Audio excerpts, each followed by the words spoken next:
Oke, baik, malam ini kita mulai ya untuk materinya. Kemarin teman-teman sudah mengumpulkan ya tugas-tugasnya yang di Sudah, minggu Pak. lalu sudah jadi Iya ya. Pak, sudah Pak. Iya, saya juga lihat di email kemarin udah masuk. Nah, hari ini berarti kita sudah masuk mulai ke tentang apa? Pengantar farmasi klinis dan pharmaceutical care ya. Kelompoknya siapa yang materi itu? Materi pertama ada Elin, Ara, Nanda, sama Septi, Nanda Pak. Mas Septi ya. Oh, ya udah. Oke. Kita mulai aja ya. Siapa yang akan presentasi? Kelompok saya, Pak. Oke, silakan Zara. Langsung share screen aja ya Pak. Iya, silakan.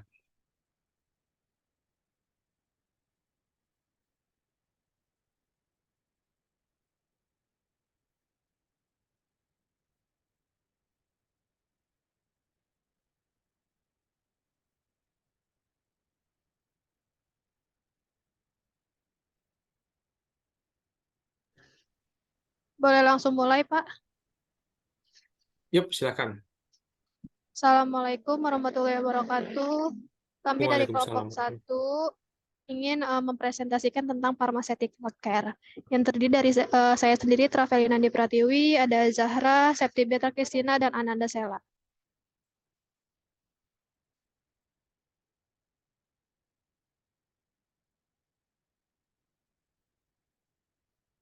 Yang pertama, pharmaceutical care itu yaitu kepedulian farmasi adalah penyediaan pelayanan langsung dan bertanggung jawab yang berkaitan dengan obat, dengan maksud mencapai hasil yang pasti dan meningkatkan mutu kehidupan pasien. Ada beberapa uraian pharmaceutical care atau kepedulian farmasi, yaitu yang pertama bertanggung jawab terhadap pasien yang berkaitan dengan obat. Yang kedua, pelayanan langsung, dan yang ketiga hasil terapi yang pasti dan maksimal. Pertama, bertanggung jawab terhadap pasien yang berkaitan dengan obat. Farmasi bukan hanya menyediakan obat ke pasien dalam hal pelaksanaan terapi, tetapi juga memberikan keputusan tentang penggunaan obat yang tepat bagi pasien. Pertimbangan dalam hal pemilihan obat dan dosis, rute, dan cara pemberian, pemantauan terapi obat atau follow-up, dan pelayanan informasi obat, serta konseling pada pasien. Yang kedua, pelayanan langsung. Farmasi di sini melakukan pelayanan langsung ke bangsal, yaitu ruangan tempat pasien dirawat. Farmasi dalam hal melakukan pelayanan langsung kepada pasien mengenai penggunaan obat, yaitu dengan metode wawancara langsung ke pasien kalau pasien dewasa, dan kepada keluarga pasien apabila pasien masih anak-anak. Farmasis juga menjalin hubungan yang baik antara tenaga kesehatan, baik dokter, perawat, bidan, maupun apoteker lainnya. Karena yang menangani satu pasien bukan hanya satu tenaga kesehatan saja, melainkan semua tenaga kesehatan yang mempunyai kaitannya dengan penyakit pasien. Yang ketiga, hasil terapi yang pasti dan maksimal. Syarat kegiatan farmasi klinis salah satunya yaitu tercapainya efek terapi yang maksimal, sehingga mendapatkan dan meningkatkan quality life atau kualitas hidup pasien setelah penggunaan obat dengan benar dan rasional. Hasil terapi atau outcome yang diharapkan dari pengobatan pasien yaitu yang pertama, kesembuhan pasien dalam pengobatannya menginginkan kesembuhan atas pengobatan yang dideritanya. Kesembuhan yang total bukan sembuh dengan komplikasi penyakit baru, bukan juga sebuah dengan keluhan baru. Yang kedua, peniadaan dan pengurangan gejala penyakit pasien. Adanya pelayanan kefarmasian dilakukan di sarana kesehatan akan memberikan dampak yang baik bagi pasien, yaitu pasien akan merasakan gejala penyakit yang telah berkurang dengan adanya penggunaan obat yang tepat dan benar.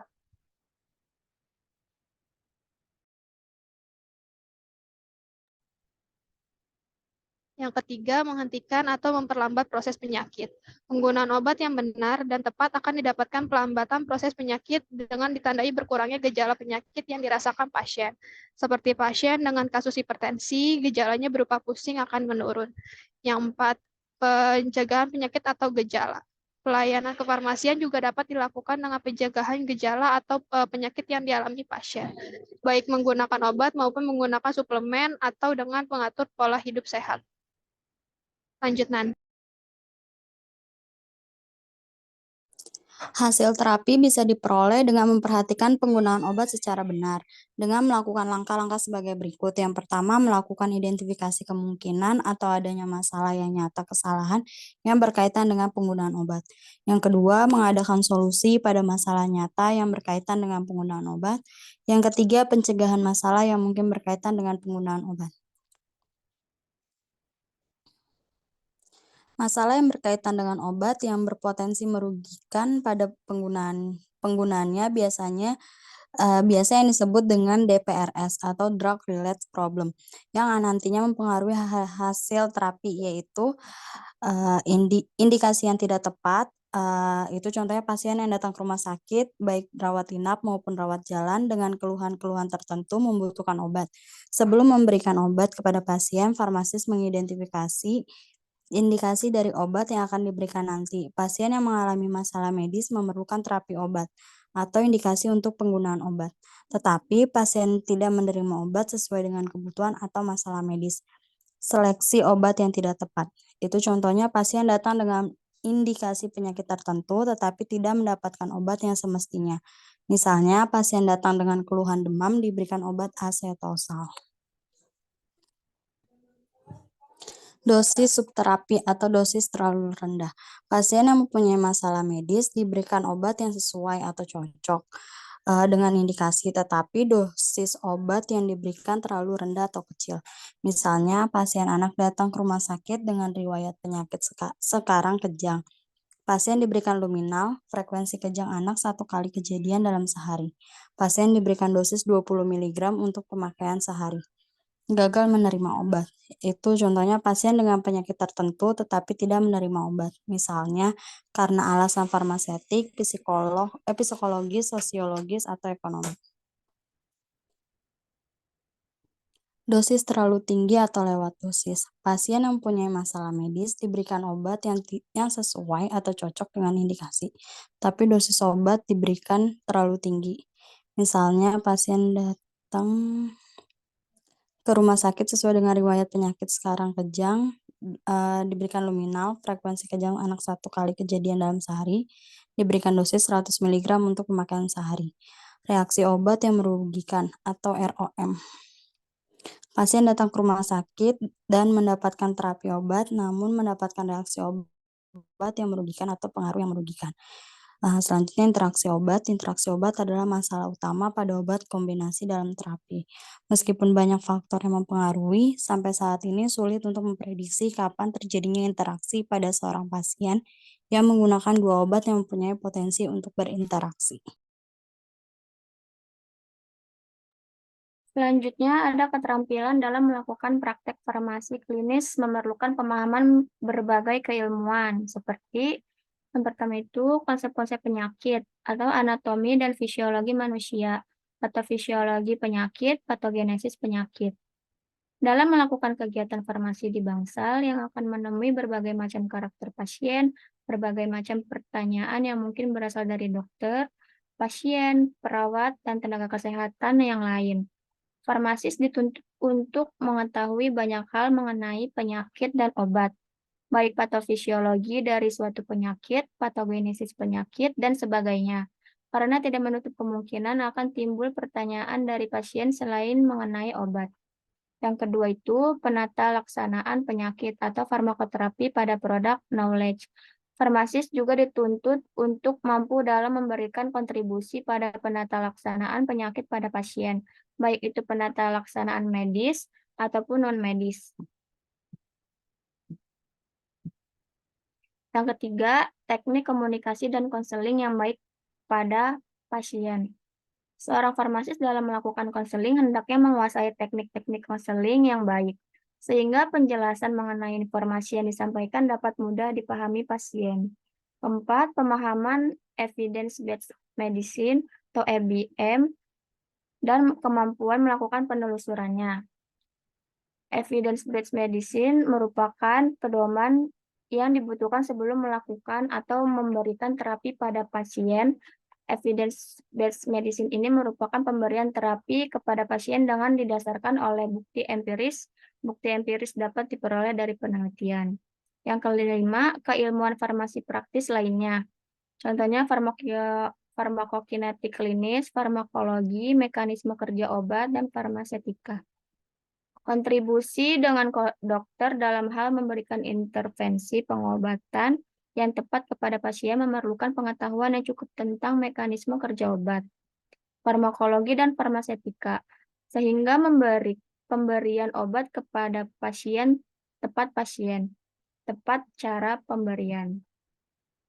Yang keenam, pengetahuan tentang farmakologi, indikasi, dosis, interaksi obat, efek samping, toksikologi dari obat-obat yang sering digunakan. Pengetahuan dasar dari farmasi tidak boleh ditinggalkan, baik itu mengenai indikasi obat, dosis, karena yang sering dipertanyakan oleh masyarakat awam ketika akan memulai sebuah medikasi, yaitu obat yang paling baik untuk mengatasi gejala penyakitnya atau indikasi dan dosis yang tepat. Yang ketujuh, pengetahuan tentang tanda-tanda klinik, patofisiologi, diagnosis, penata laksanaan, dan clinical outcome dari penyakit-penyakit yang sering dijumpai. Seseorang farmasi klinik, selain menguasai dan memahami pengetahuan mengenai obat dan penyakit, juga dituntut untuk memahami tanda-tanda klinik. Tanda-tanda klinik dapat diperoleh dari kondisi atau keluhan pasien akibat penyakit yang dideritanya, atau dari hasil laboratorium seperti terjadinya peningkatan atau penurunan kadar natrium, SGOT, SGPT dari pasien, sehingga farmasis dapat menghubungkan antara tanda-tanda klinik yang terjadi. Yang kedelapan, kemampuan untuk mengembangkan dan mengimplementasikan strategi monitoring terapi obat untuk pasien secara individual, termasuk review of drug prescribing, clinical, and lab data. Seorang farmasi klinik juga dituntut untuk melakukan monitoring penggunaan obat. Selain itu juga, farmasis dituntut untuk dapat mengembangkan strategi monitoring obat kepada pasien secara individual sehingga didapatkan penggunaan obat yang rasional. Yang kesembilan, kemampuan untuk melakukan wawancara riwayat pengobatan pasien. Farmasis harus bersikap aktif dalam melakukan kunjungan ke ruang rawat pasien dengan tujuan untuk melakukan wawancara. Selain wawancara mengenai obat pasien, juga farmasis dituntut untuk dapat memberikan kepedulian kepada pasien secara tulus dalam hal pengobatan. Yang ke-10, kemampuan untuk melakukan konseling yang diterima pasien dapat dilakukan di ruang rawat pasien apabila pasien rawat inap atau di ruang konseling ataupun di apotik. Selanjutnya dijelaskan oleh Ara. Selanjutnya, kemampuan untuk mengidentifikasi, menyarankan penata laksanaan, dan mendokumentasikan kejadian adverse drug reaction atau ADR. Setiap kegiatan farmasi klinik harus terdokumentasi dengan baik, benar, dan jelas, dengan tujuan untuk mencegah adanya kejadian yang tidak diinginkan dan pengobatan, dan untuk evaluasi penggunaan obat pada pasien berikutnya yang mendapatkan obat yang sama dengan diagnosa yang sama. Yang ke-12, pengetahuan mengenai sumber informasi obat dan keahlian untuk mengambil dan mengevaluasi informasi. Seorang farmasis hendaknya ruang lingkup kerjanya tidak berkotak-kotak agar informasi bisa diperoleh merata dan saling memberikan informasi yang terbaru dari sumber-sumber informasi yang bisa dipertanggungjawabkan. Yang ke-13, kemampuan untuk berkomunikasi secara efektif dengan tenaga kesehatan lain untuk mendukung terapi obat yang rasional dan efektif. Terkadang farmasis kurang berani tampil di depan umum, baik di depan pasien atau tenaga kesehatan lainnya. Dengan adanya farmasi klinik ini, diharapkan farmasis lebih eksistensi di depan umum guna untuk mendukung pengobatan yang rasional.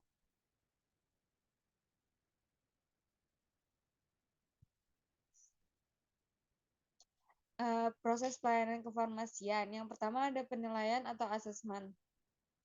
Untuk menjamin bahwa semua terapi obat yang diberikan kepada pasien terindikasi, berkhasiat, aman, dan sesuai, serta untuk mengidentifikasi setiap masalah terapi obat yang muncul, akan memerlukan pencegahan dini. Pengembangan perencanaan perawatan atau development of a care plan Secara bersama-sama, pasien dan praktisi membuat suatu perencanaan untuk menyelesaikan dan mencegah masalah terapi obat dan untuk mencapai tujuan terapi. Tujuan ini didesain untuk yang pertama menyelesaikan setiap masalah terapi yang muncul, yang kedua mencapai tujuan terapi individual, yang ketiga mencegah masalah terapi obat yang potensial terjadi kemudian. Lalu ada evaluasi, yaitu mencatat hasil terapi untuk mengkaji perkembangan dalam pencapaian tujuan terapi dan penilaian kembali munculnya masalah baru. Ketiga tahap ini terjadi secara terus-menerus bagi seorang pasien.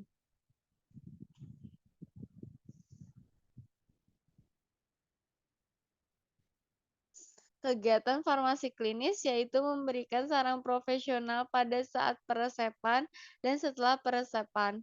Kegiatan farmasi klinis sebelum peresepan meliputi setiap kegiatan yang mempengaruhi kebijakan peresepan, seperti yang pertama, menyusun formularium rumah sakit, kedua, mendukung informasi dalam menetapkan kebijakan peresepan rumah sakit, ketiga, evaluasi obat. Kegiatan farmasi klinis selama peresepan contohnya adalah memberikan saran profesional kepada dokter atau tenaga kesehatan lainnya terkait dengan terapi pada saat peresepan sedang dilakukan. Sedangkan kegiatan farmasi klinis sesudah peresepan yaitu setiap kegiatan yang berfokus kepada pengoreksian dan penyempurnaan peresepan, seperti monitoring DPR, monitoring efek obat, outcome research and drug use evaluation, studi farmakoekonomi.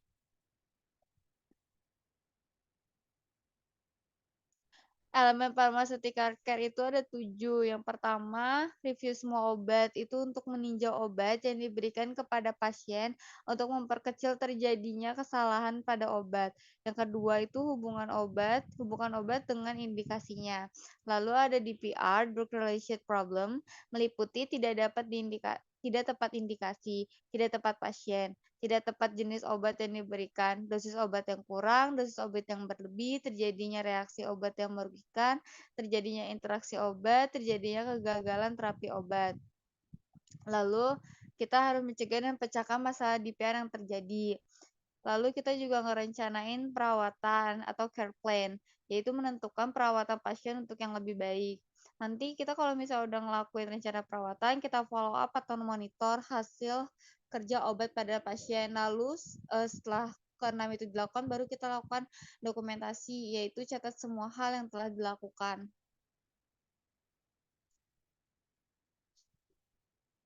Terima kasih atas perhatiannya. Wassalamualaikum warahmatullahi wabarakatuh. Waalaikumsalam warahmatullahi wabarakatuh. Oke, terima kasih kelompok pertama yang sudah presentasi tentang pharmaceutical care. Kelompok lain, silakan ada pertanyaan mungkin yang perlu didiskusikan.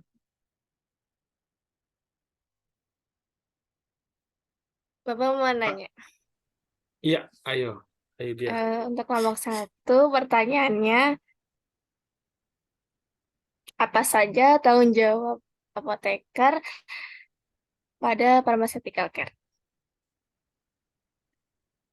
Oke, apa sih tanggung jawab seorang farmasis atau apoteker terkait dengan pharmaceutical care? Oke. Yang lain, silakan kalau ada lagi.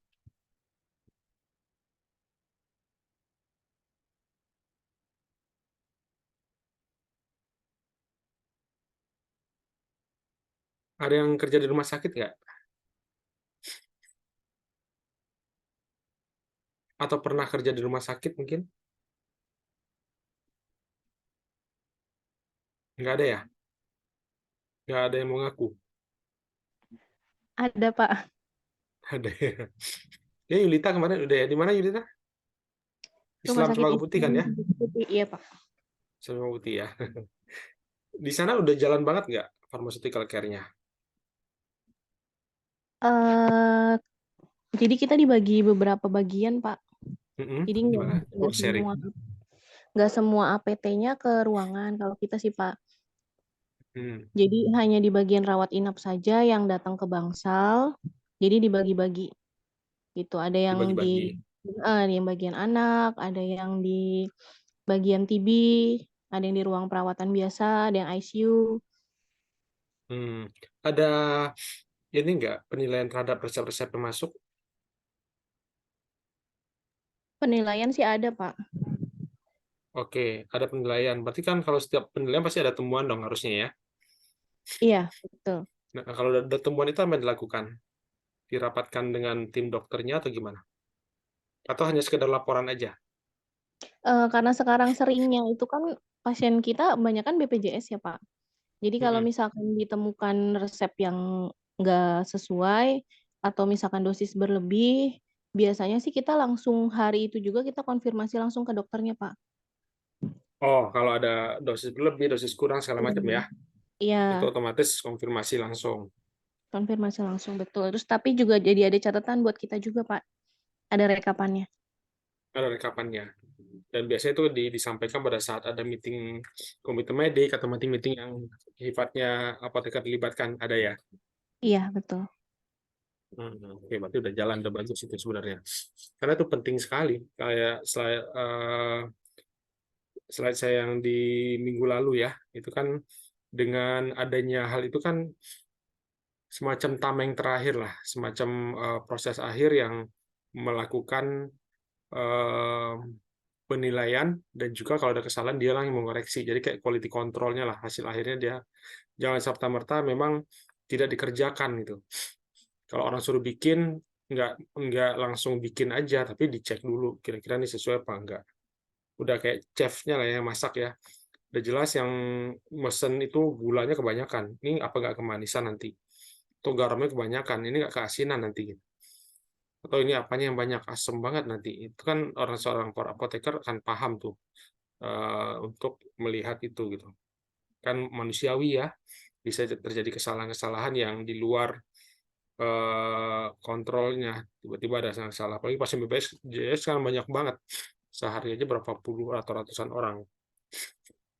Oke. Ada tadi pertanyaan Ayudia, silakan dijawab kelompoknya. Satu pertanyaan dulu. Apa tanggung jawab farmasis terhadap pharmaceutical care?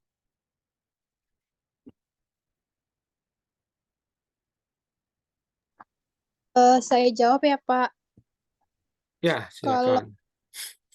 bagi apoteker itu dia bertanggung jawab dalam pengelolaan sediaan farmasi, kesehatan dan bahan medis gitu ya Pak yang habis pakai, terus menjamin seluruh rangkaian kegiatan perbekalan sediaan farmasi, kayak alat kesehatan dan bahan medis habis pakai sesuai dengan ketentuan yang berlaku.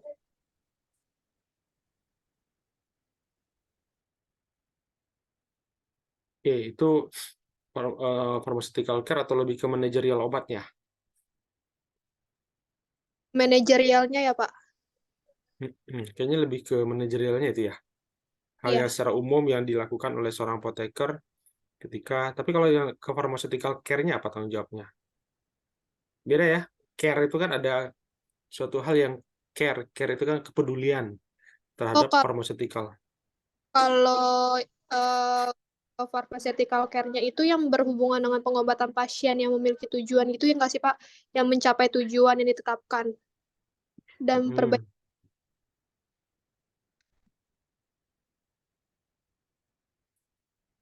Ya, jadi yang namanya pharmaceutical care arahnya itu lebih kepada bagaimana meningkatkan quality of life pada pasiennya, gimana menurunkan mortalitas, gimana membuat pasien itu menjadi sembuh, gimana pasien itu menjadi tertangani dengan baik, gimana obatnya tetap memberikan manfaat gitu ya. Itu lebih ke arah sana dibandingkan dengan yang tindakan manajerial yang dilakukan oleh seorang apoteker. Berarti kalau yang tadi Yulita sampaikan di bangsal-bangsal itu pasti udah larinya ke pharmaceutical care. Tapi kalau yang di instalasinya terkadang ya itu manage obatnya karena harus memastikan obat-obatannya itu tersedia di bangsal. Memastikan obat tersebut terpesan dengan pemesanannya juga sesuai dengan kebutuhan ya. Analisa VEN di situ, analisa ABC, semuanya dilakukan analisa berdasarkan pemakaian obat yang ada. Jadi kalau obatnya digunakan sesuai dengan kebutuhan, pasti obatnya nggak berlebih ya. Dipesan sesuai dengan kebutuhan, berarti obatnya tidak akan numpuk tuh atau kurang. Kadang-kadang kalau terlalu banyak pemesanan obat numpuk. Tapi kalau obatnya kurang dipesan, kebutuhan banyak. Nah, itu apoteker yang akan lakukan terkait dengan manajerial terhadap obat-obatan. Tapi kalau yang lebih pharmaceutical care itu orientasinya pasien, bukan orientasi obat-obatannya. Bagaimana pasien ini sembuh, tapi tetap pasti ada hubungannya dengan obat-obatan. Ada tambahan mungkin, Travelina tadi sudah sampaikan. Yang lain, yang kelompok ini, ada tambahan lagi nggak? Yang terkait dengan pharmaceutical care?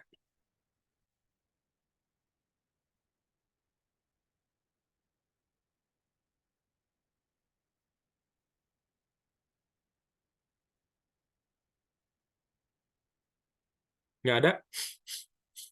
Cukup terjawab nggak Yodia? Cukup, Pak. Cukup ya? Oke. Kalau cukup, silakan kelompok ini ditutup presentasinya.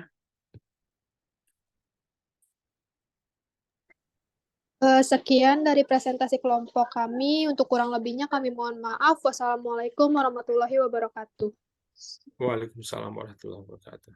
Oke. Ya, saya coba share ya materi yang saya sudah siapkan. Nanti kita ikuti dulu. Ya, pengantar farmasi klinis dan pharmaceutical care. Ya, udah muncul nggak? Sudah, Pak. Udah ya. Oke. Ya, pengantar farmasi klinis dan pharmaceutical care. Nah, di sini kita ngomongin periode waktu dulu ya. Perkembangan profesi farmasi dulu kita lihat.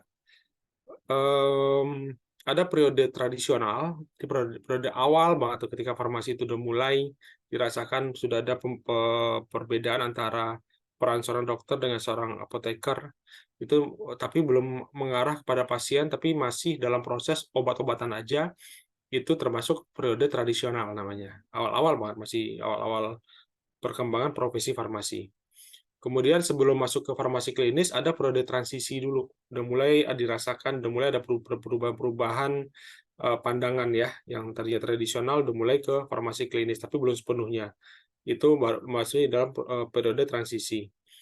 Kemudian yang ketiga, masuklah ke periode klinnya, farmasi klinis. Dan terakhir sudah ada periode pharmaceutical care. Ini lebih spesifik lagi nih tentang pharmaceutical care. Kita lihat satu persatu lah ya.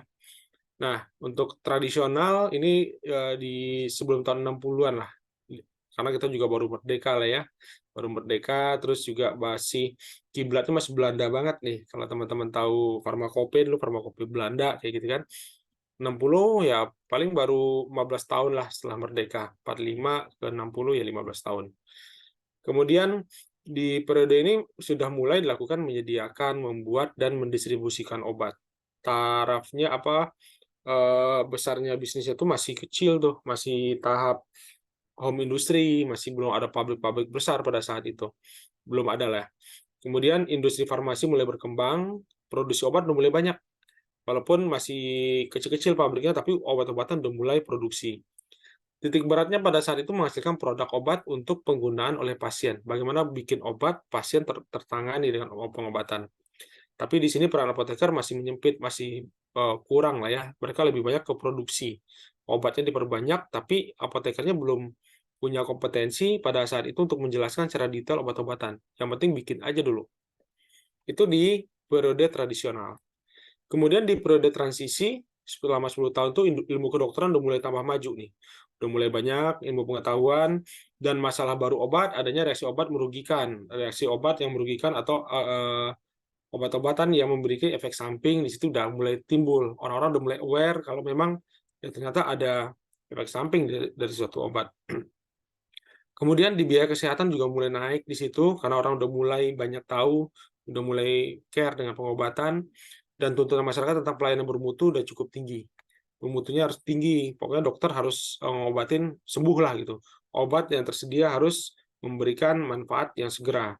Nah, apoteker menjadi overtrain ya, harus dilakukan pelatihan-pelatihan, kemudian penggunaannya juga harus ditingkatkan di periode ini. Baru setelah itu masuk ke periode Parklin. Sebenarnya diawali dengan Amerika dulu, jadi nggak di Asia tapi di Amerika udah mulai dipelopori. Kayaknya perlu nih untuk farmasi klinis.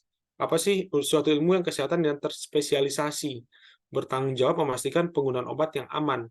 Jadi penggunaan obat harus aman dan sesuai pada pasien. Jangan sampai pasien dapatkan obat tapi nggak aman, kemudian pasiennya pun juga nggak sesuai. Dari sisi indikasinya, ketepatan dosisnya, dan lain-lain ya, dan seterusnya. Melalui penerapan pengetahuan dan berbagai fungsi terspesialisasi dalam perawatan pasien yang memerlukan pendidikan khusus dan pelatihan-pelatihan terstruktur tertentu.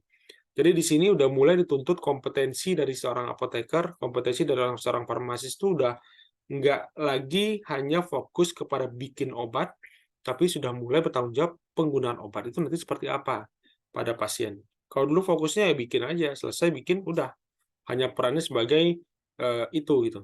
Tapi begitu udah masuk ke periode farmasi klinis, itu sudah mulai merambah, udah masuk ke penerapan pengetahuan, perawatan pasien juga perlu, karena pasiennya juga perlu untuk dilakukan tindakan-tindakan khusus. Banyak, apalagi pasien-pasien banyak yang tidak patuh dalam pengobatan. Bagaimana merasa patuh? Ya, itu tugas dari farmasi klinis ini. Baru sekarang sudah masuk ke pharmaceutical care, yang sekarang praktek berorientasi pada pelayanan terpusat pada pasien dan tanggung jawab farmasi terhadap morbiditas dan mortalitas yang berkaitan dengan obat. Pokoknya apapun yang terjadi tentang obat-obatan, kesalahan penggunaan obat yang dapat meningkatkan morbiditas. Morbiditas apa, teman-teman? Meningkatnya angka apa kalau morbiditas? Apa beda morbiditas dengan mortalitas? Kalau mortalitas itu kematian ya Pak. Kalau morbiditas itu kayak bawaan atau penyakit bawaan. Mortalitas tadi benar ya. Mortalitas itu angka kematian.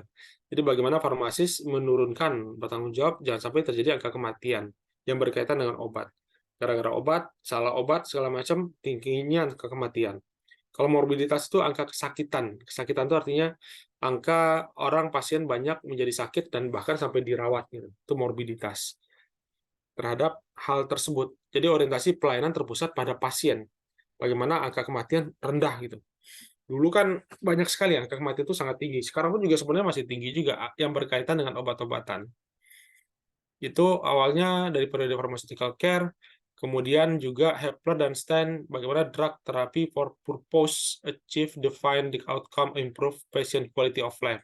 Jadi kalau di sini si Hepler sama Stein itu udah berpikiran kepada bagaimana terapi obat ini bertujuan untuk pencapaian dari outcome-nya. Outcome itu tujuan terapi untuk meningkatkan quality of life. Bagaimana kualitas pasien ini meningkat gitu. Tidak hanya sekedar sembuh aja, tapi quality of life-nya juga meningkat. Apa yang harus dilakukan? Nah, itu di periode pharmaceutical care. Termasuk di sini adalah bagaimana untuk melihat atau responsibility for patient drug therapy ini. Jadi tanggung jawabnya terhadap kebutuhan obat-obatan dari seorang pasien ini. Ini udah mengarah-arah sampai ke pasiennya. Jadi orientasinya bukan hanya lagi ke obatnya, tapi bagaimana orientasi kepada pasien. Nah, ini prosesnya, prosesnya ini adalah bagaimana mulai pertama-tama yang dilakukan, bagaimana mengakses assessment, dilihat dari tanda-tanda maupun simptomnya, gejala-gejalanya. Itu dicek. Sampai ke arah itu. Jadi tidak lagi hanya sekedar di obat, tapi udah ngelihat juga pasien sebenarnya arahnya mana sih. Jadi teman-teman nanti kalau udah masuk di farmakoterapi, praktikum 1 dan 2, itu udah mulai nanti untuk melihat data-data subjektif pasien. Kira-kira simptomnya apa? Apa yang dirasakan pasien ini, kemudian bagaimana goal terapinya. Misalnya kalau seseorang yang dirasakan pusing, tensinya tinggi, goal terapinya untuk apa sih? Pasti menghilangkan pusing yang dirasakan. Kemudian bagaimana menurunkan tensinya. Itu goal-goal terapi yang perlu dilihat. Itu masuk dalam care plan-nya. Setelah itu baru dievaluasi. Kira-kira setelah pemakaian obat sekian lama, outcome-nya tercapai apa enggak? Hasil akhirnya dapat apa enggak? Itu dilihat. Apalagi pasien-pasien yang memang dalam proses perawatan. Itu di bangsal-bangsal tadi yang disampaikan, itu mereka akan lihat dari itu. Dari gejalanya, goal terapinya, sampai terakhir outcome secara klinisnya. Outcome klinisnya apa yang dirasakan? Maka pasiennya akan merasakan kesembuhan atau meningkat quality of life-nya, itu dicek. quality of life tidak hanya sampai sembuh ya. Kalau quality of life itu mungkin terjadi perbaikan-perbaikan dalam proses keseharian. Nah, biasanya kalau outcome klinis itu lebih baik, misal seseorang terkena stroke, awal stroke yang sampai benar-benar dia sulit untuk beraktivitas. Jangankan untuk jalan lari, buat duduk aja kadang susah gitu. Ya, setelah itu dia udah mulai kelihatan tangannya udah bisa diangkat. Kemudian udah mulai jalan ringan, berarti outcome klinisnya membaik. Atau yang tadinya nggak bisa ngangkat gayung, sekarang udah mulai bisa mandi sendiri angkat, itu outcome klinis. Jadi tujuannya bagaimana melihat outcome evaluasinya sampai dengan pasiennya meningkat quality of life-nya. Mulai dari assessment, care, sampai dengan evaluation. Kemudian di dalam assessment, kemudian care plan evaluation pasti memastikan ya, ensure all drug therapy indicated effective, safe, and convenient. Jadi semua obat itu sesuai, ada indikasinya memang ada. Jangan sampai obatnya ada, tapi indikasinya sebenarnya nggak ada. Oh, obatnya ada di situ. Gitu. Atau ada indikasinya, tapi obatnya nggak dapat. Pasien merasakan nyeri, tapi obat nyeri nggak tersedia. Nah, itu yang perlu di-assess, dilihat apakah itu sudah sesuai apa belum. Kemudian dilihat juga efektivitas. Efektif nggak obat itu yang diberikan? Misal, contohnya ketika pasien mengalami tensi yang sudah stage 3, 150-160, obatnya hanya diberikan captopril 12,5. Efektif nggak kalau memakai ke situ? Efektif itu artinya kan efek ya. Memberikan khasiat apa enggak? Memberikan manfaat apa enggak? Efektif apa enggak? Kalau ternyata nggak efektif, apa yang harus dilakukan? Seorang farmasis biasanya akan berikan assessment, dilihat, dinilai, baru nanti akan keluar care plan-nya. Care plan-nya apa yang akan diusulkan gitu. Makanya di-identify drug therapy problem, diidentifikasi dulu di assessment ini. Kira-kira kalau dengan obat yang ini, sembuh apa enggak sih? Jangan-jangan nggak bisa turun-turun juga. Maka lakukan care plan-nya. Resolve drug therapy problem. Artinya dia akan resolve ya, memecahkan permasalahan dari terapi problem tersebut. Ambil tindakan kira-kira obat apa yang mau disampaikan. Mungkin yang tadi ya, captopril nggak mempan, mungkin ada tambahan ya diberikan amlodipin lah, kombinasi obat yang 5 mg cukup, sehingga tercapai nanti achieve therapeutic goals-nya, tercapai nanti tujuan terapinya, dan juga prevent drug therapy problem, mencegah jangan sampai terjadi adanya terapi dalam permasalahan dalam pengobatannya. Nah, kemudian pada ujungnya terakhir baru dievaluasi, dilihat lagi, di record actual patient outcome, dilihat outcome-nya yang terjadi secara aktual. Terakhir itu apa sih yang terjadi pada pasien ini? Lakukan evaluasi progress in meeting therapeutic goals. Jadi lakukan evaluasi progress pada meeting-meeting atau pertemuan-pertemuan dengan tenaga medis. Kemudian reassess for new problem. Kalau udah itu, coba lagi dicek kira-kira ada masalah baru lagi timbul apa enggak. Dan ini perlu untuk continuous untuk di follow up 3 ini. Hal ini dari assessment, care plan, sampai dengan evaluation. Ini yang termasuk dalam proses-proses pharmaceutical care. Ya, tadi di slide yang disampaikan oleh teman-teman tadi itu udah ada juga mengarah-arah ke sini ya. Nah, kemudian goal dari pharmaceutical care ini apa? Tentu mengoptimalisasi dari pasien kesehatannya yang berhubungan dengan quality of life. Dan juga meningkatkan positif clinical outcome tadi yang saya sampaikan secara klinis, itu outcome klinisnya bagaimana? Dan juga tentu dengan within realistic economic expenditure. Jangan sampai dia juga harus affordable ya, jangan sampai memang tidak terjangkau juga pengobatannya. Pengobatannya harus tercapai, pengobatannya pun juga harus kebeli lah. Percuma udah optimize, penyumbang juga clinical outcome-nya bagus, tapi dia nggak beli karena uangnya nggak ada. Makanya dia harus dapatkan obat tersebut gitu. Nah, di sini dengan goal pharmaceutical care ini tentu secara profesional therapeutic relationship must be established and maintained. Itu therapeutic relationship harus secara di maintenance terus-terusan ya. Kemudian pasien spesifik juga medication information must be collected, organized, record, dan maintain. Jadi data-data pasien semuanya juga harus terkoleksi, terdata, terrecord, dan juga di-maintain. Medical record, medical information harus juga dievaluasi, drug terapinya juga harus dilihat, kemudian memastikan juga pasien has all supplies, information, and knowledge necessary to carry out. Jadi dia harus punya mendapatkan kalau kita sebutkan KIE ya, komunikasi, informasi, dan edukasi terkait dengan terapi obat yang mereka sedang jalani. Dan juga dilakukan review, dimonitor, dan dimodifikasi therapeutic plan, dan apabila diperlukan, itu juga positive outcome-nya juga dilihat. Maka tujuan akhirnya, pasien itu sembuh aja. Pasien sembuh dari penyakit, kalau nggak sembuh ya minimal gejala penyakitnya berkurang. Yang tadinya meskipun orang tua ya usia-usia udah di atas 60, dia sudah mulai ada permasalahan pada tulangnya, udah mulai osteoporosis ya artinya nggak akan bisa sembuh kan, pasiennya tidak akan sembuh, tapi bagaimana mengurangi gejala penyakit pasiennya. Misalnya tadinya nyeri pada tulangnya, ya ini nyerinya berkurang, misalnya gitu. Atau menghambat proses atau progres penyakitnya, menahan atau memperlambat proses. Untuk penyakit-penyakit degeneratif yang terus-menerus akan semakin berkembang, ditahan. Ya, yang harusnya 5 tahun atau 10 tahun lagi, 15 tahun lagi deh, itu bisa ditahan seperti itu dengan pemberian obat-obatan.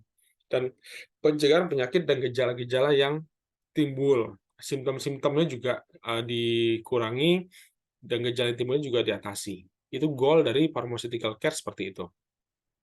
Nah, bagaimana dengan pelayanannya? Pelayanan farmasi klinis itu penerapan pengetahuan obat untuk kepentingan pasien dengan memperhatikan kondisi penyakit pasien secara individu dan kebutuhannya untuk mengerti terapi obat.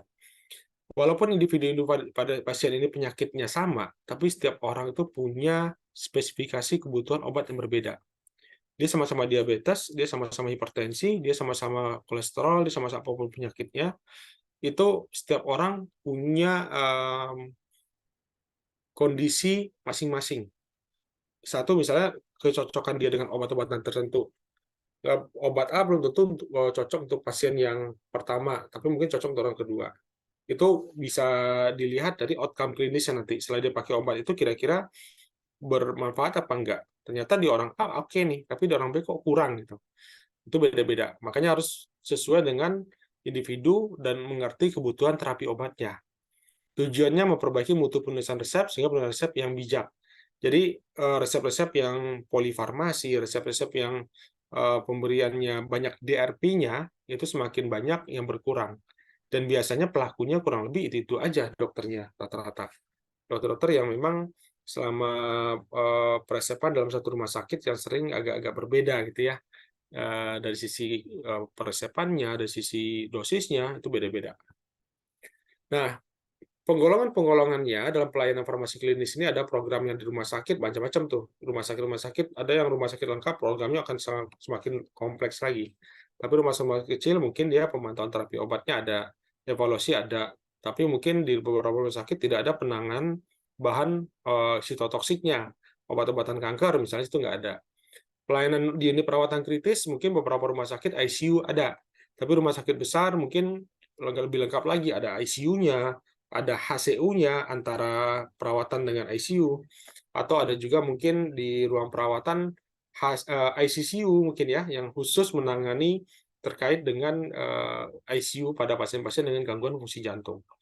Maka ini program-program rumah sakit ini ditentukan dengan besar kecil rumah sakit. Pemeliharaan formularium, penelitian infeksi, sentra informasi, pemantauan sampai dengan investigasi obat, itu biasanya yang melakukan hal-hal ini kebanyakan apoteker, juga salah satunya berperan di situ.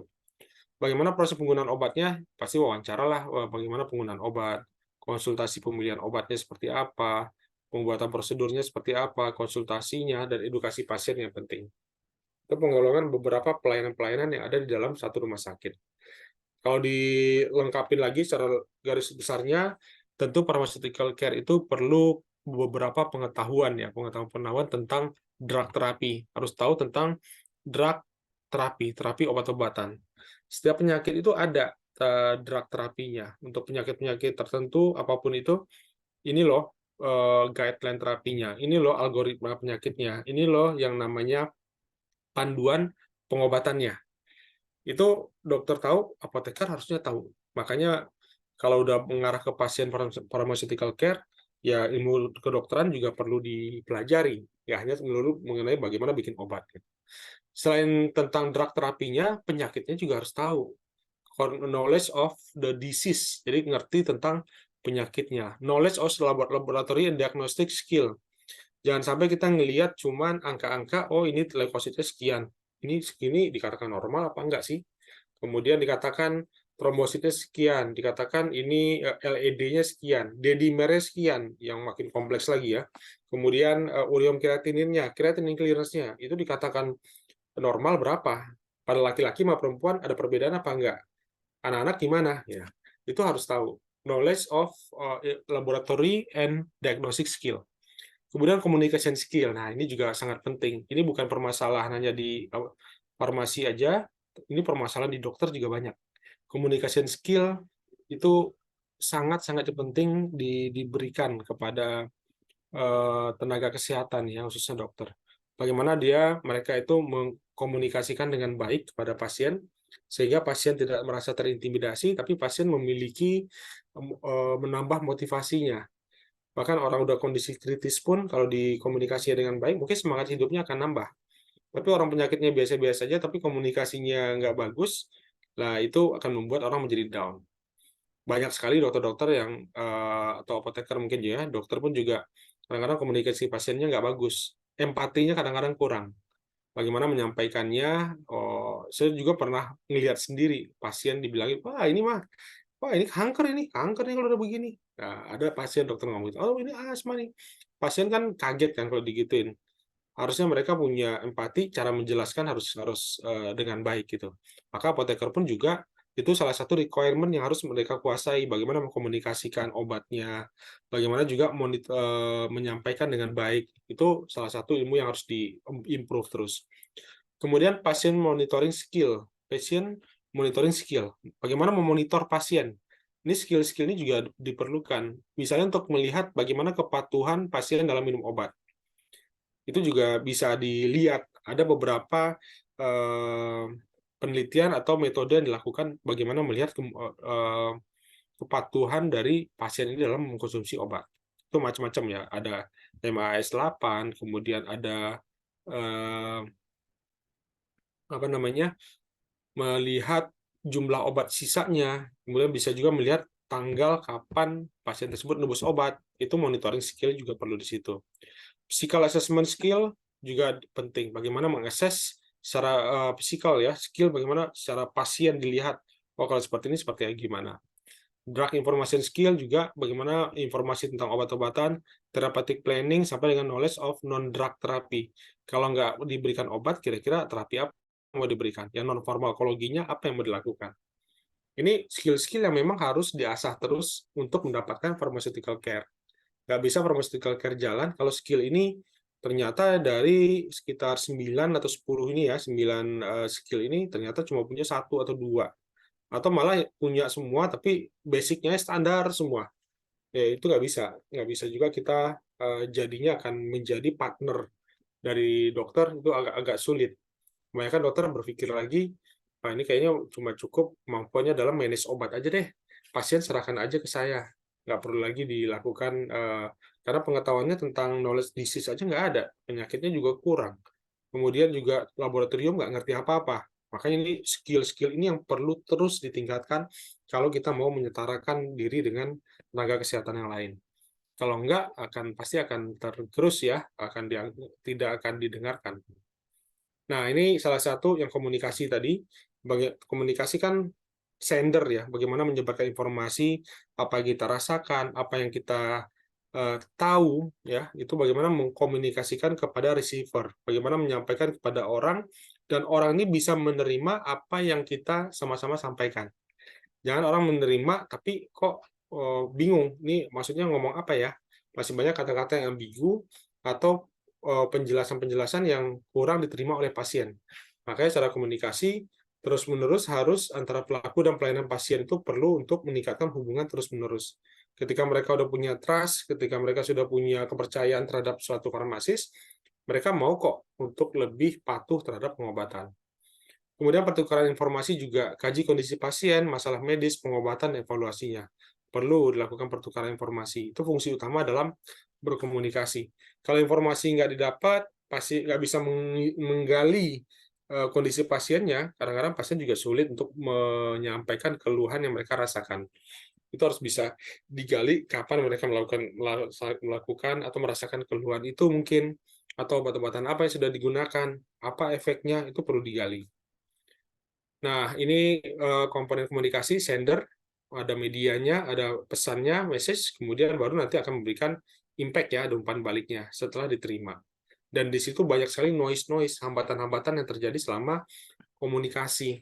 Bisa jadi teman-teman kalau lihat di dalam suatu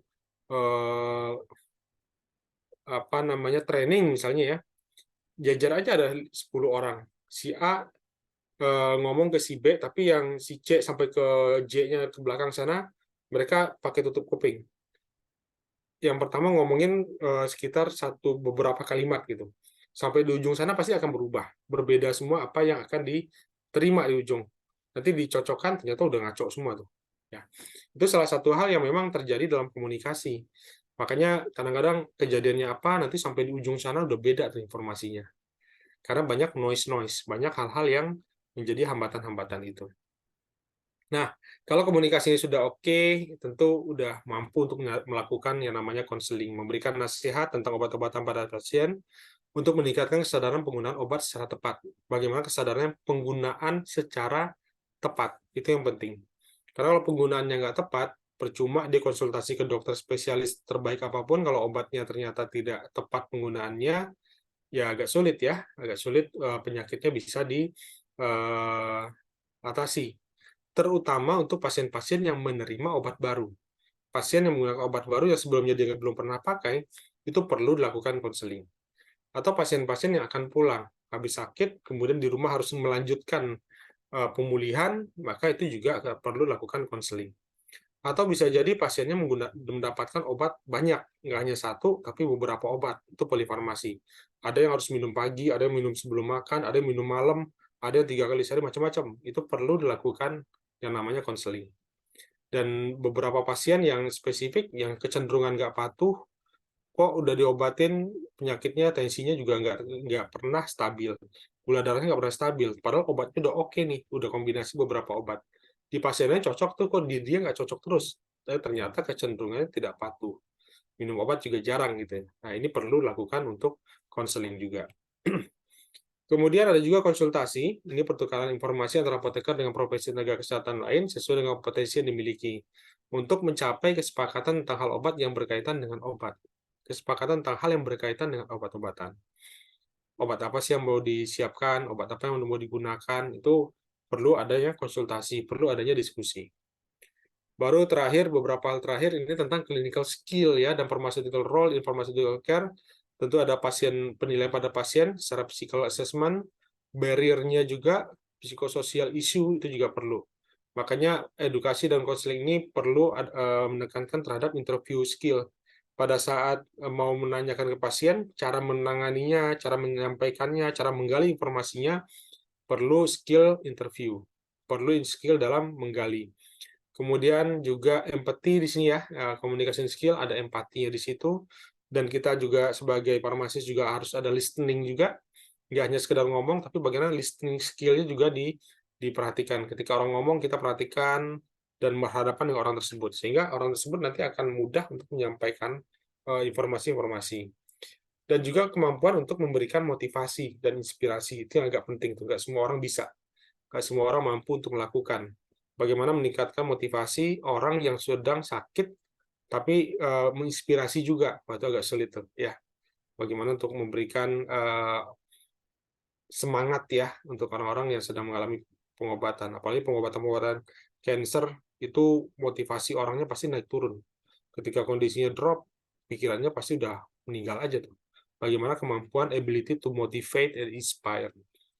Develop and implement patient education plan based on initial education assessment. Jadi mengembangkan dan juga mengimplementasikan dari edukasi kepada pasien ini.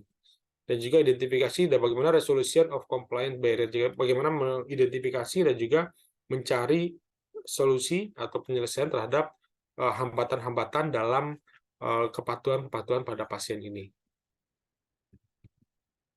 Itu teman-teman kurang lebih ini referensinya terkait dengan pharmaceutical care. Secara garis besar saya lihat tadi juga banyak hal kesamaan ya dengan yang disampaikan sebelumnya. tentang pharmaceutical care memang arahnya lebih ke arah pasien oriented, bukan lagi kepada drug oriented. Ada pertanyaan, teman-teman? Bapak mau nanya, Pak.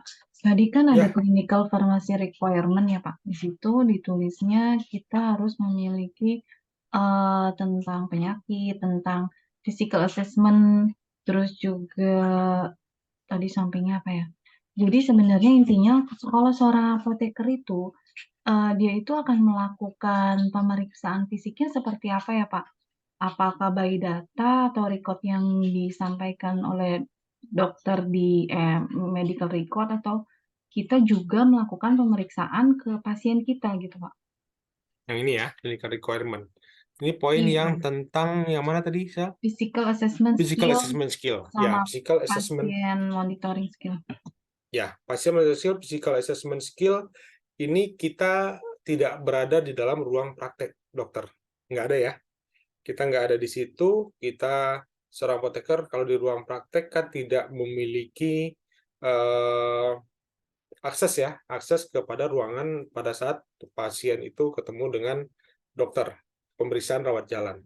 Tapi ketika pasien ini ketemu seorang apoteker visit ke ruang bangsal, dia visit ke tempat perawatan, bisa nggak kelihatan di situ physical assessment skill-nya? Kelihatan nggak? Bisa sih, Pak. Kita ketemu Bisa. langsung. Satu, kita juga bisa lihat, oh orang seperti ini, oh ternyata kondisinya seperti ini ya, assessment skill. Kita lihat, oh ternyata dia sudah mengalami udem cukup berat nih, di bagian wajahnya mungkin di bawah kaki. Oh pantasnya dia banyak banget menggunakan spironolakton nih kemarin pemakaiannya. Oke, kan itu secara fisik udah kelihatan kan ya. Kemudian dimonitor juga, kalau terjadi seperti itu, kira-kira kalau nanti cairannya banyak seperti itu, apa sih yang dilakukan oleh dokter? Apa sih yang monitor di sini? Oh, ternyata monitoringnya macam-macam. Contoh, misalnya dicek kira-kira pada kondisi ini apa namanya albuminnya pasien ini berapa sih? Kira-kira, oh albuminnya rendah, oh pantasan dokternya memberikan albapur, dokternya memberikan albuminar, supaya apa? Supaya nanti mengurangi terjadinya udem tadi pada pasien. Itu pasien monitoring skill yang akan bisa dimiliki ketika terlibat secara langsung ketemu pasiennya. Tapi visit bareng ya, visit bareng atau visit yang dilakukan di bangsal-bangsal di rumah sakit, itu bisa dilakukan. Tapi kalau di dalam ruang poliklinik, rawat jalan, itu tidak bisa. Secara physical assessment skill, itu tidak bisa kelihatan. Kecuali pasiennya langsung ketemu ya.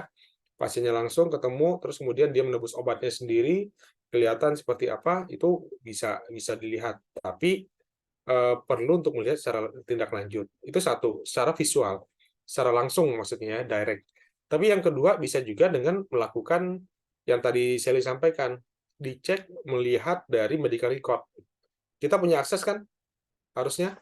Kalau di rumah sakit yang memiliki tempat ruang perawatan, ada ya? Untuk medical record harusnya kita punya. Dia punya akses itu, jadi lihat monitoring skill-nya, apa yang di skill yang dimonitor. Misalnya, pasien ini dirawat dalam gangguan pada ritme jantung. Kemudian, oh apa nih yang mau dilihat di dalam skill-nya? Monitoring skill itu nanti bisa melihat dari data-data di laboratoriumnya seperti apa. Diagnostic skill-nya itu juga bisa dilakukan. Oh ternyata yang harus dimonitor dalam waktu 5 hari ke depan, misalnya ya, ini pasien lagi dirawat, kondisinya pasiennya lagi tinggi banget, panasnya, kemudian ternyata diagnosanya demam berdarah, monitoring skill-nya apa? Pasti dia harus dicek trombositnya setelah sekian lama, sekian hari dicek. Terus apalagi selain itu? Mungkin laju darahnya yang lain-lain, atau apalagi yang perlu dicek pada pasien ini? Oh, suhunya. Ya, sesimpel suhu ya. Suhunya itu dicek. Itu monitoring skill, itu perlu juga. Pasien monitoring skill. Atau bisa juga pada saat pasien dirawat gangguan pada ginjal. Apa sih parameter-parameter apa yang harus dicek? Oh, ternyata uriumnya harus dicek. Nggak boleh lebih dari sekian. Creatinine clearance-nya nggak boleh lebih dari 2,5 misalnya. Harus di bawah 1,5 kalau bisa, kalau benar-benar udah baik. Kemudian apalagi selain itu skill-skill yang akan dimonitor yang terjadi pada pasiennya. Jadi jangan sampai hanya dokter aja yang mengerti, kemudian perawat aja yang tahu gitu ya, karena mereka sering lebih dekat mungkin ya pada pasiennya langsung, kemudian parameter itu ditanyakan dokter ke perawat ketika dokternya nggak ada di tempat. Tapi seorang apoteker juga punya kemampuan dalam melakukan monitoring skill terhadap pasien tersebut, meskipun tidak menangani secara langsung ya. Karena ini erat kaitannya dengan nanti obat-obatan yang akan diberikan. Ketika udah tahu monitoring skill-nya udah ngerti, kemudian assessment skill-nya juga udah paham, obat yang masuk ternyata seperti ini, kita bisa lakukan penilaian apakah obat ini overuse, overindicated, atau dosisnya terlalu rendah, atau ada interaksi antara satu obat dengan obat yang lain, itu akan dinilai oleh apoteker yang menilai. Makanya DRP, drug related problem, itu macam-macam. Ada indikasinya ada, tapi obatnya nggak dapat. Ada obatnya dapat, indikasi nggak ada. Ada yang dosisnya ketinggian, ada yang dosisnya terlalu rendah. Ada interaksi antara satu obat dengan obat yang lain. Nah, itu banyak sekali DRP yang teman-teman nanti mungkin akan dapat di praktikum farmakoterapi 1 tuh. Nanti itu kebetulan saya juga yang ini ya di materi kuliah itu. Itu DRP-nya harus tahu drug information skill, drug related problemnya, masalah pengenalan terkait dengan obat itu akhirnya tahu. Kenapa? Karena skill yang ini udah diasah semua nih, yang lingkaran ini. Semakin banyak informasi-informasi yang didapatkan, semakin banyak tahu dengan obat-obatnya lebih dalam, karena apoteker lebih banyak tahu nama, kemudian indikasi, selesai. Padahal dia juga harus tahu nanti mekanisme kerja obatnya lebih dalam untuk apa sih, kemudian untuk kasus-kasus apa sih obat ini bisa diberikan, apa perbedaan obat ini dengan obat yang satunya lagi. Oh, ternyata pemberiannya untuk kasus yang seperti ini. Parameter apa yang harus dilihat nanti ketika sudah penggunaan obat ini sekian lama? Oh, ya harus diketahui parameter inilah yang perbaikannya nanti ketahuan udah sembuhnya di sini loh akhirnya. Ketahuan memburuknya segini loh, ketahuan udah nggak bisa diobatin lagi, udah begini loh kondisinya, berarti udah sampai di stadium terminal misalnya, ya udah nggak bisa diapa-apain lagi itu. Nah, skill-skill itu yang perlu diasah dan ditingkatkan kalau memang mau jadi farmasi klinis ya, dan mau setara dengan si dokter tadi. Gitu kurang lebih, Sel. Iya, terima kasih, Pak. Oke, ada lagi mungkin teman-teman? Pak, izin tanya. Ya, Fahmi. Terus Pak, gimana ya caranya biar gimana caranya untuk memastikan kalau si pasien ini paham tentang penggunaan obat tersebut, atau dia sadar juga tentang efek sampingnya gitu, Bu. Gitu Pak. Cara memastikannya itu bagaimana ya sebagai farmasi klinis. Sama yang kedua Pak, sebenarnya tantangan utama sendiri yang dihadapi seorang farmasis klinis itu dalam kesehariannya apa ya Pak? Terima kasih. Oke, saya jawab pertama dulu ya. Kira-kira bagaimana memastikan informasi yang didapatkan itu sampai ke pasien sesuai gitu ya. Jadi pasiennya juga patuh dalam pengobatan. Nah, si pasien itu yang pertama dia harus tahu dulu dengan kondisinya saat ini seperti apa. Rata-rata pasien tuh kalau dia tidak paham dengan kondisi penyakitnya, terkadang mereka banyakkan ignorance. Ignorance itu nolak. Saya nggak apa-apa kok. Saya nggak usah minum obat juga nggak apa-apa. Nggak ada gejala apa-apa. Ngapain sih harus minum obat? Segala macam kan kayak gitu ya. Mungkin kalau kita sendiri pun jadi pasien akan berpikir seperti itu. Di diagnosa tertentu sama dokter, dia akan berpikir, wah kayaknya nggak apa-apa sih. Nggak usah minum obat, apa enggak. Akhirnya menurunkan kepatuhan dari penggunaan obat-obatan. Ya, yang pertama itu dulu. Dia harus tahu tidak nolak tentang kondisi yang sedang dialami. Itu yang pertama. Kemudian yang kedua, memastikan informasi ke dokter ke pasien itu bagaimana caranya? Ya tentu pada saat pemberian obat-obatan kepada pasien harus clear dulu. Kalau pasiennya ternyata memang tidak bisa memahami, harus ada anggota keluarga di situ yang memang nanti akan bisa lebih paham dan menjadi monitor dalam pengobatan pasien ini. Misalnya yang sakit udah usia 70, kemudian kita memastikan 5 atau 7 macam obat dia minum gitu. Ketukar nanti, dia masukin ke etiket tertukar, kemudian juga cara minumnya juga nggak tahu, pastikan juga ada pasien atau anaknya atau keluarganya yang monitor dalam pengobatan tersebut yang lebih paham. Atau bisa jadi dalam penyampaiannya harus clear. Clearnya apa? ini obat digunakan untuk penyakit ini Pak, untuk penyakit diabetesnya yang ini minum 1 kali sehari, pagi sebelum makan misalnya. Terus nanti jam siangnya minum lagi obat ini, kemudian 3, ini obat diabetes semua. Kelompokin dulu 3 macam ini obat diabetes semua. Ini nih yang digunakan untuk kakinya udah mulai nggak sakit ya Pak ya. Udah mulai nggak ada rasa ya. Biasanya pembuluh darah ke sana udah mulai agak berkurang tuh aliran darahnya. Pakai deh ini mecobalaminnya digunakan untuk itu fungsinya. Jadi pada saat memastikan penyampaian ke pasien itu tidak hanya sekedar obatnya aja, tapi coba disampaikan edukasi-edukasi sederhana yang mengulang informasi yang disampaikan oleh dokter. Dan dia juga berpikir, oh iya saya rasakan ini. Saya merasakan apa yang saya rasakan, oh obat ini toh yang membuat saya tuh akhirnya kaki saya bisa kerasa lagi. Terus, nah ini buat nyerinya nih Pak. Nyerinya kalau diminum, pada saat diminum, kalau terasa nyeri aja, kalau nggak nyeri nggak bisa diminum. Kenapa? Kalau terlalu banyak minum obat ini, artinya nanti khawatirnya efek samping ke lambung dan lain-lain. Jadi hanya pada saat nyeri saja. Jadi pada saat memastikan itu, menyampaikannya harus clear dulu. Clear dulu apa obat kita berikan, apa manfaat yang diterima oleh pasien. Mereka akan tahu manfaatnya karena orang tahu manfaat baru minum. Kalau nggak tahu manfaatnya, ngapain minum?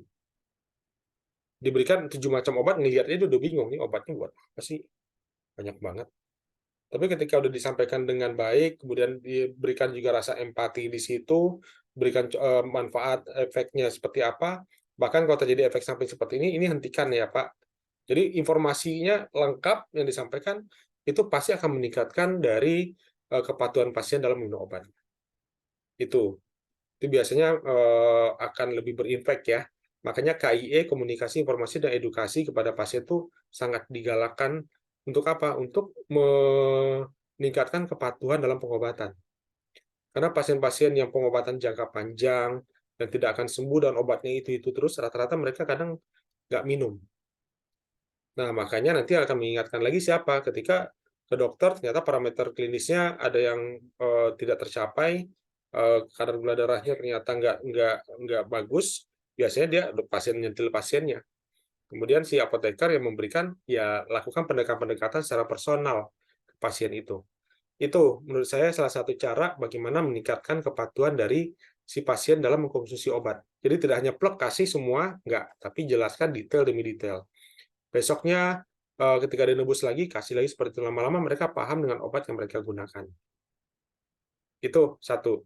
Kemudian yang kedua, apa sih tantangan-tantangan dari pharmaceutical care ini? Ya tadi, tantangannya itu macam-macam. Bisa datang dari luar, bisa datang dari diri sendiri. Dari diri sendiri misalnya, kemauan kita untuk belajar ada apa enggak?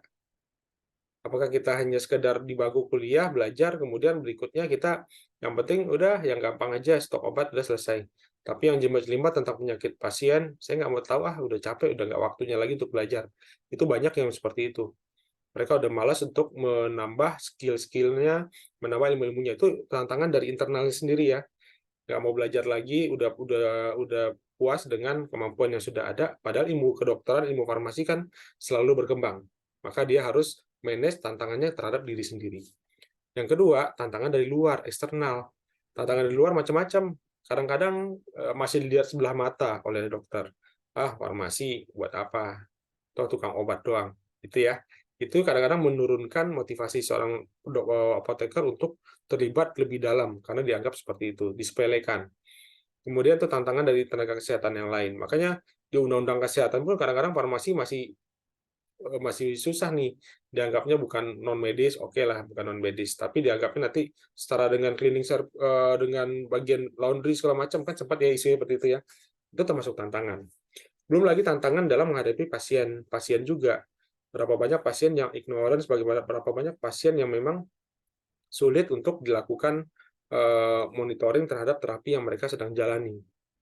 Nggak semuanya mudah, nggak semuanya welcome, nggak semuanya itu mau ya, itu tantangan semua. Makanya perlu bagaimana meningkatkan skill-nya dulu. Kalau skill-nya udah meningkat secara kompetensi bagus, pasti secara confidence level-nya itu akan naik. Mau diskusi sama dokter sekalipun, ya dia punya ilmunya, jadi dia bisa dan mampu untuk meyakinkan gitu, mampu membuat argumen sehingga dokter pun bisa ngikut. Nah itu agak sulit tuh, itu tantangan banget tuh. Gitu kurang lebih, Fahmi. Baik, Pak. Terima kasih, Pak. Oke. Ada lagi? Cukup ya? Saya absen dulu, teman-teman.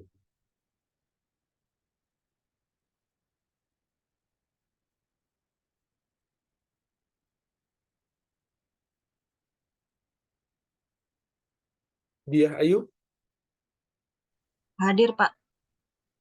Anita Rahman, Hadir, Pak. Mala, Hadir, Pak. Muhammad Romli, Romli ada nggak? Oh, ada nih. Tiduran, Muhammad Romli. Yulita, Hadir, Pak. Ravelina, Lulu, Hadir, Pak. Septi, Hadir, Pak. Este Nurmaya, Hadir, Bapak. Ayudia, Hadir, Pak. Fahmi, Hadir, Pak. Ananda Sela, Hadir, Pak. Iskandar, Hadir, Pak. Nia, Hadir, Pak. Azahra, Hadir, Pak. Mutiara Andini, Hadir, Pak. Nia Mulyani, Hadir, Pak. Septia Wafa, Hadir, Pak. Indah Oktavia, Hadir, Pak. Siti Fatimah, Hadir, Pak. Teguh, Hadir, Pak. Siti Azkia, Hadir, Pak. Ilmi Aulia, Hadir, Pak. Sally, Hadir, Pak. Silvi, ada yang belum dipanggil? Enggak ya?